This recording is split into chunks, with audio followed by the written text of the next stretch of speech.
తెలంగాణలోని మహబూబాద్ జిల్లా ఇనుగుర్తి మండలం చీన్యా తాండా ప్రాథమిక పాఠశాల నందు ఉచిత వేసవి శిక్షణా శిబిరం నిర్వహించడం జరుగుతుంది. ఎన్ఎఫ్హెచ్సి మిషన్ విద్యా విజ్ఞాన్ ఆధ్వర్యంలో వనవాసి గ్రామీణ పాఠశాల విద్యార్థులకు ఇట్టి శిబిరం నిర్వహించడం జరుగుతుంది. Sir, this bouquet has made up with natural resources available surrounding of our school and our village. So we would like to thank you for coming from so far to our village on this special occasion. We are so blessed and thankful to you, sir. At the same time, I am also.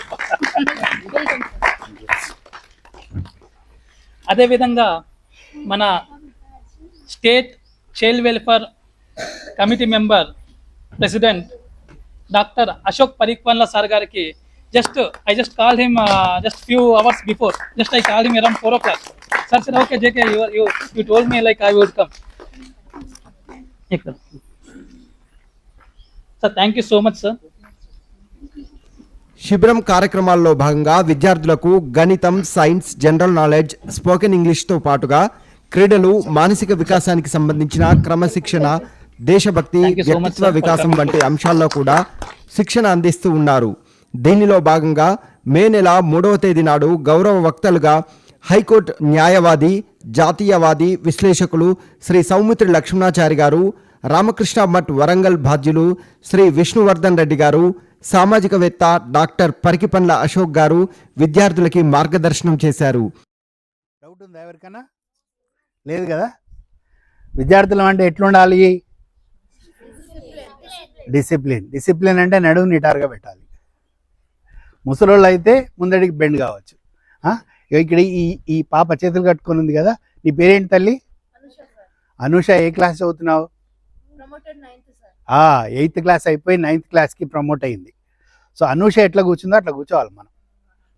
అంత నడుము నిటారుగా పెట్టాలి. ఎందుకంటే నడుము స్ట్రైట్గా కనుక ఉంటే మన మెదడు కూడా చురుగ్గా ఉంటుంది. ఎన్ఎఫ్హెచ్సి కార్యకర్తలు జయకృష్ణ, అనిల్ అనుసంధానకర్తలుగా ఈ శిబిరానికి వ్యవహరిస్తూ ఉన్నారు. 2010లో NFHC foundation nations first human chain foundation ఒక జాతీయ చారిటబుల్ ట్రస్ట్గా నమోదు కాబడింది. టెలికమ్యూనికేషన్ రంగంలో సీనియర్ శాస్త్రవేత్త, ఎన్ఐటి వరంగల్ పూర్వ విద్యార్థి అయిన శ్రీ ఎం మోహన్ స్థాపించారు. పేద విద్యార్థులకు జ్ఞానాన్ని పంచే ఒక చిన్న ప్రయత్నంగా ప్రారంభమైన ఈ ప్రయాణం ఇప్పుడు నీడీ, నేచర్, నేషన్, 3N అనే 3 మూల్యాలపై ఆధారపడి దేశవ్యాప్తంగా ప్రభావవంతమైన ఉద్యమంగా విస్తరించింది. మంచి చక్కటి గాడుపు మాకు దొరక సిటీలో ఏం దొరుకుతుంది? ఎక్కడైనా పొల్యూషన్. కానీ ఇక్కడ మీరేంటి స్వచ్ఛమైనటువంటి ఒక గాడుపు, మంచి వేప చెట్టు కింద కూర్చున్నారు. అక్కడ ఒక వేప చెట్టు ఉంది, పక్కన మామిడి చెట్టు ఉంది, చాలా మంచి కూర్చున్నారు. నేను ఒక 4-5 విషయాలు చెప్తాను. ఈ 4-5 విషయాలు కనుక మనం నేర్చుకుంటే జీవితంలో జయకృష్ణ గారు ఏ విధంగా ఎదిగారో, బుక్కే అనిల్ గారు ఏ విధంగా ఎదిగారో, అంటే ఎన్ఐటీలో చదువుకుంటున్నారు. ఎన్ఐటి అంటే దేశం మొత్తంలోనే అత్యున్నతమైనటువంటి ఒక సాంకేతిక రంగంలో మంచి విద్యాలయాలు, మంచి ఎడ్యుకేషన్ ఇన్స్టిట్యూషన్స్. అట్లాంటి చోట అంటే వారు నాగ్పూర్లో చదువుకున్నారు, వారు అగర్తల అంటే నార్త్ ఈస్టర్న్ స్టేట్స్లో 7 సిస్టర్స్ ఉంటాయి. ఆ 7 సిస్టర్స్లో ఉండేటువంటి ఒక దగ్గర చదువుకుంటున్నారు. అంత దూరం వెళ్ళి చదువుకుంటున్నారు. అట్లా మనం కూడా పైకి ఎదగాలంటే ఈ 4-5 విషయాలని మనం గమనించాలి. మనకు ఆక్సిజన్ ఇచ్చేటువంటి ఒక చెట్టు భూమి మీద ఉంది కాబట్టి ఆ భూమాతకి మనం థ్యాంక్స్ చెప్పాలా వద్దా? నేను గట్టిగా వందే అంటే మీరు అంతా ఏమనాలా? గట్టిగా అంటారు కదా, హృదయపూర్వకంగా అంటారు కదా, వందే వందే వందే మాతరం మాతరం మాతరం మాతరం. జై జై మాతా, జై జై మాతా, జై జై మాతా. వాన నుంచి కాపాడుతుంది కూడా భూమి కదా. మనం ఆ భూమికి లాయల్గా ఉండాలా వద్దా? ఉండాలా వద్దా? ఇంకొక ప్రశ్న, ఇప్పుడు మన అమ్మ ఉంది. అమ్మ వాళ్ళ అమ్మని అంటారంటే నేను అడిగిన వాళ్ళు తెలిసిన వాళ్ళే చేయలేవటాలి. అమ్మ వాళ్ళ అమ్మని ఏమంటారు? అమ్మమ్మ. అమ్మమ్మ వాళ్ళ అమ్మమ్మని ఏమంటారు? నాన్న వాళ్ళ అమ్మని నాయనమ్మ అంటారు. అమ్మ వాళ్ళ అమ్మమ్మని అమ్మమ్మ వాళ్ళ అమ్మమ్మ అని. పరదాదిని ఏమంటారు? పరదాది తెలుసు మనకు. పరదాదిని ఏమంటారు? పరదాదిని జేజమ్మ అంటారు. ఏమంటారు? జేజమ్మ. జేజమ్మలకి జేజమ్మని భారతమాత అంటారు. ఏంటి ఎవరిమే? జేజమ్మలకి జేజమ్మ కదా. మరి ఈమెతోటి మనకు రిలేషన్షిప్ ఉందా లేదా? ఉందా? అమ్మ ద్వారా మనకు రిలేషన్షిప్ వచ్చింది కదా, నాన్న ద్వారా రిలేషన్షిప్ వచ్చింది కదా. అవసరమున్న వారికి సేవ చేయడం, ప్రకృతి పరిరక్షణ మరియు దేశాభివృద్ధిలో భాగస్వామ్యం కావడం అనే 3 రంగాల్లో కార్యాచరణ కొనసాగిస్తూ ఉన్నారు. ఎన్ఎఫ్హెచ్సి ఫౌండేషన్ 3N నీడీ నేచర్ నేషన్కు సేవలు అందిస్తూ సస్టైనబుల్ డెవలప్మెంట్ గోల్స్గా SDGs అనుగుణంగా ముందుకు సాగుతుంది. Vidya Vignan scholarship, academic and career మార్గనిర్దేశక కార్యక్రమాలు, లైబ్రరీ అభివృద్ధి సేవలు, ఉపాధి మరియు జీవనోపాధి సహాయం, ప్రభుత్వ పాఠశాలలు, కళాశాలలు మరియు గ్రామాల్లో ఆరోగ్య అవగాహన శిబిరాల నిర్వహణ, పర్యావరణ పరిరక్షణ, గ్రామ వికాస కార్యక్రమాలు, విపత్తు సహాయక కార్యక్రమాలు, ప్రగతిశీల విద్యా మెంటరింగ్ తదితర అంశాల్లో ఈ సంస్థ కృషి చేస్తూ ఉంది. మరి ఆ పని మనం చేద్దామంటే మంచిగా చదువుకోవాలి. చదువుకోవాలంటే ఒక పెద్ద ఆయన చెప్పిండు. ఏం చెప్పిండట అంటే, ఈ వివేకానందుడు అనేటువంటి ఒక వ్యక్తి ఎవరైతే ఉన్నారో ప్రపంచం మొత్తం లోపల భారతదేశం గురించి ఏం తెలియనటువంటి రోజుల లోపల మనకు ఒక ఆయనకి నోబెల్ ప్రైజ్ అంటే తెలుసా? నోబెల్ ప్రైజ్లో మన మొట్టమొదటిసారి సాహిత్యానికి ఒక నోబెల్ ప్రైజ్ వచ్చింది. వందే మాతర గీతం రాసిన ఆయన పేరు బంకిం చంద్ర చటర్జీ. ఏం పేరండి? చటర్జీ. అయితే ఈ ఎవరైతే రవీంద్రనాథ్ ఠాగూర్ ఉన్నారో ఆయనకి గీతాంజలి అనేటువంటి ఒక కావ్యం రాశాడు ఆయన కదా. ఇప్పుడు తలకాయ ఊపుతుంది. గీతాంజలి అనే కావ్యం రాస్తే దానికి నోబెల్ ప్రైజ్ వచ్చింది. నోబెల్ ప్రైజ్ వస్తే అప్పటి వరకు భారతదేశం అంటే మిగతా దేశం వాళ్ళు ఏమనుకుంటున్నారట అంటే బానిస బతుకుతున్నటువంటి జాతి, 1000 సంవత్సరాలుగా బానిసలుగా ఉంటున్నటువంటి జాతి. ఇందులో దీంట్లో ఏముంటుందంటే wear the mind is without fear.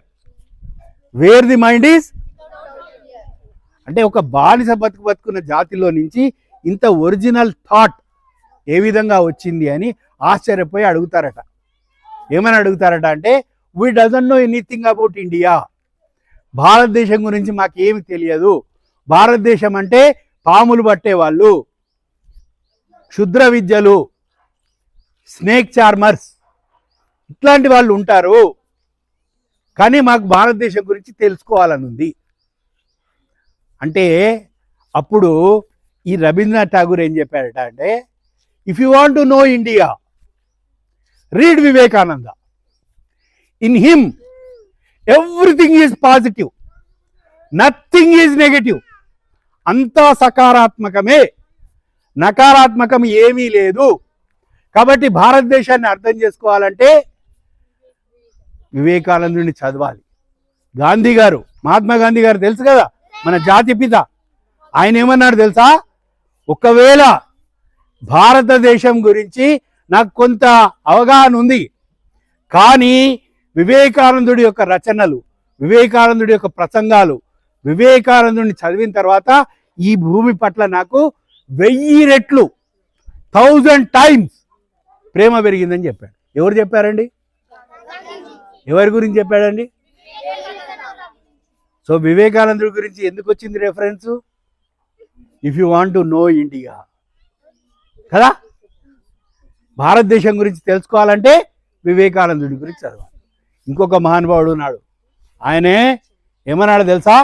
Freedom is my birth right, స్వరాజ్యం నా జన్మ హక్కు. Freedom is my birth right and I will achieve it. అందు గురించే పుస్తకాలు చదవాలా. 6th, 7th, 8th, 9th, 10th. గట్టిగా ఒకసారి ఆలోచించండి. లోకమాన్య బాల గంగాధర్ తిలక్ తెలుసు కదా, ఆయన ఏం చెప్పాడు? స్వరాజ్యము నా జన్మ హక్కు, నేను దాన్ని సాధించి తీరుతాను. స్వరాజ్ మేరా జన్మసిద్ధ అధికార హై, మై పాకే హీ రహూంగా. అట్లాగే ఇంకొక ఆయన ఉన్నారు, జై హింద్ అని నినాదం ఇచ్చారు. ఎవరైనా నేను ఒకసారి జై హింద్ అంటే గట్టిగా అందరం జై హింద్ అందామా? జై హింద్, జై హింద్, జై హింద్ చెప్పండి. నేతాజీ సుభాష్ చంద్రబోస్ కదా, గుర్తొచ్చిందా? ముజే ఖూన్ దో మై తుజే ఆజాదీ దిలావుగా. మీ రక్తాన్ని ధారపోయండి, నేను మీకు స్వేచ్ఛ స్వాతంత్రాలు ఇస్తా అన్నాడు. ఎవరైనా మీ రక్తాన్ని ధారపోయండి, నేను మీకు స్వేచ్ఛ స్వాతంత్రాలు ఇస్తా అన్నాడు. Give me blood, I will give you independence. ఆ సుభాష్ చంద్రబోస్ ఏమన్నాడు తెలుసా? ఒకవేళ దేశానికి స్వాతంత్రం వచ్చిన తర్వాత మీరు ప్రైమ్ మినిస్టర్ అవుతారా, రాష్ట్రపతి అవుతారా, త్రివిధ దళాలకు అధిపతి అవుతారా, సుప్రీంకోర్టు న్యాయమూర్తి అవుతారా అంటే సుభాష్ చంద్రబోస్ ఏం చెప్పాట తెలుసా? స్వామి వివేకానంద కనుక బతికుంటే ఆయన యొక్క పాదాల చెంత కొంచెం చోటు కావాలి, ఆయనకు సేవ చేసుకునే భాగ్యం కలగాలి. మరి వివేకానందుడు గొప్పవాడా కాదా? గొప్పవాడా కాదా? గొప్పవాడికి గురించి చదివితే మనం కూడా గొప్ప వాళ్ళం అవుతాం. అబ్దుల్ కలాం కూడా ఇన్స్పిరేషన్ ఎవరంటే వివేకానందుడికే. జగదీష్ చంద్రబోస్కి ఇన్స్పిరేషన్ ఎవరంటే వివేకానందుడే. భగత్ సింగ్కి ఇన్స్పిరేషన్ ఎవరంటే ఒక భగత్ సింగ్, ఒక రాజ్గురు, ఒక సుఖదేవ్, ఒక రామ్ ప్రసాద్ బిస్మిల్, ఒక అశ్వకుల్లా ఖాన్, ఒక అల్లూరి సీతారామరాజు, ఒక నానా ఫడ్నవీస్. వీళ్ళందరూ కూడా తృణప్రాయంగా అసూలు బాశారు, రక్త తర్పణ చేస్తే మనకు స్వాతంత్రం వచ్చింది. కాబట్టి అట్లాంటి మహానుభావుల గురించి తెలుసుకోవాలా వద్దా? అందు గురించి నేనేం చేసినానంటే, నేను కొన్ని పుస్తకాలు తెచ్చిన. సారు మీ జీవితానికి సరిపడా విషయాలన్నీ కూడా చెప్పారు. ఎంత ఒక 5-10 మినిట్స్లో వారు చెప్పిన విషయాలను కనుక ఒక్కసారి మీరు ఇంటికి పోయిన తర్వాత ఒక పేపర్, పెన్ను, బుక్ పెట్టుకొని పాయింట్ టు పాయింట్ ఒక 18 పాయింట్లు చెప్పారు వారు. అన్నీ కూడా మీరు ఒకసారి రాసుకుంటే మీ జీవితానికి సరిపడేటువంటి మంచి స్టఫ్ని ఇచ్చినట్టు అవుతుంది. ఆ ప్రయత్నం చేస్తారని నేను ఆశిస్తూ,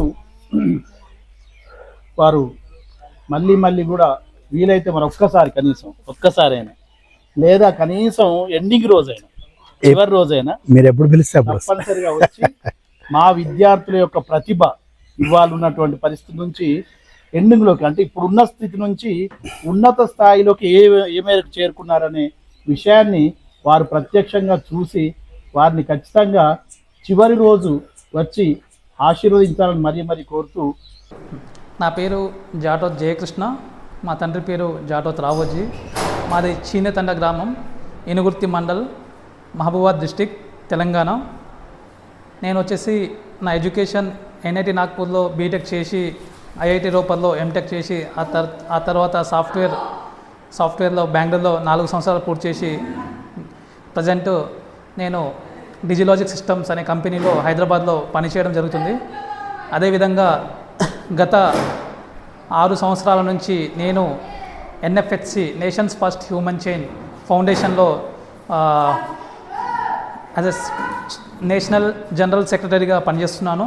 అదేవిధంగా మేము గత 4-5 ఇయర్స్ నుంచి మహబూబాద్ డిస్టిక్, అదేవిధంగా తెలంగాణ స్టేట్లో అరౌండ్ 23 జెడ్పిహెచ్ఎస్ హై స్కూల్స్లో for library establishment we have donated around many books, mainly NMMS, Polytechnic, అదేవిధంగా motivational books, Swami Vivekananda books ఇలా డిస్ట్రిక్ట్లో చాలా స్కూల్స్లో చేయడం జరిగింది. అదే క్రమంలో మన తండలో మన ఊర్లో ఎందుకు చేయవద్దని ఆ యొక్క అంశం పైన మా యొక్క గ్రామంలో చీనతండ గ్రామంలో సమ్మర్ క్యాంపు పెట్టడం జరిగింది.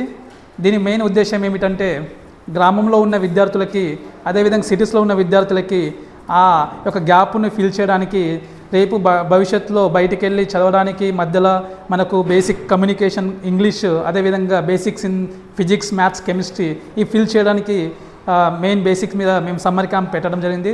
సో సమ్మర్ క్యాంప్ ఫోకస్ వచ్చేసి spoken English, English grammar, mathematics, physics, chemistry మీద ఫోకస్ చేసి 3వ తరగతి నుంచి 12th స్టాండర్డ్ పిల్లల వరకు మేము ఈ సమ్మర్ క్యాంప్ నడపడం జరుగుతుంది. This program is for 33 days. We have started on 27th April 2025 in Cheenyathanda. On the inauguration day మాకు డిఓ గారు, అదేవిధంగా డాక్టర్ అశోక్ పరిక్పన్ల సార్ గారు, అదేవిధంగా మా యొక్క ఎన్ఎఫ్హెచ్సి ఫౌండర్ మోహన్ సైంటిస్ట్ గారు కూడా రావడం జరిగింది. అదేవిధంగా మేము ఇప్పుడు ఇది ఒక వారం పూర్తి చేయడం జరిగింది. చదువుతో పాటు కొంచెం మన పిల్లలకి మోటివేషన్, అదేవిధంగా కొన్ని మంచి సందేశాలు అందజేయాలనే ఉద్దేశంతో మేము ఈరోజు స్వామి వివేకానంద సేవా సమితి వరంగల్ సార్ వారిని ఆహ్వానించడం జరిగింది. వాళ్ళు మా యొక్క ఆహ్వానం మేరకు ఇక్కడొచ్చి తండలో ఒక పెద్ద కార్యక్రమాన్ని పిల్లలకు స్వామి వివేకానంద యొక్క ఉద్దేశము, జీవిత సారాంశము, జీవితంలో మనము చదువుతో పాటు ఏవైతే అంశాలు మనకు ఉండాలో వాటి అంశాలపైన సార్ ఇవాళ క్లుప్తంగా వివరించడం జరిగింది. So till now and in upcoming weeks will be focusing on spoken English and అదేవిధంగా ఇతర మోటివేషనల్ క్లాసెస్ పైన కూడా ఫోకస్ చేయాలనుకుంటున్నాం. Thank you so much sir. ఆ వివేకానందుడు ఏం చెప్పాడంటే ఈ భూమిని ప్రేమించమని చెప్పాడు. ఏం చెప్పిండండి? ఈ భారతమాతను ప్రేమించండి, మన తల్లిదండ్రులను ప్రేమించండి, మన సార్లను ప్రేమించండి, మన ఊరికి పేరు తేయండి, మన తండాలకు పేరు తేయండి అని చెప్పాడు.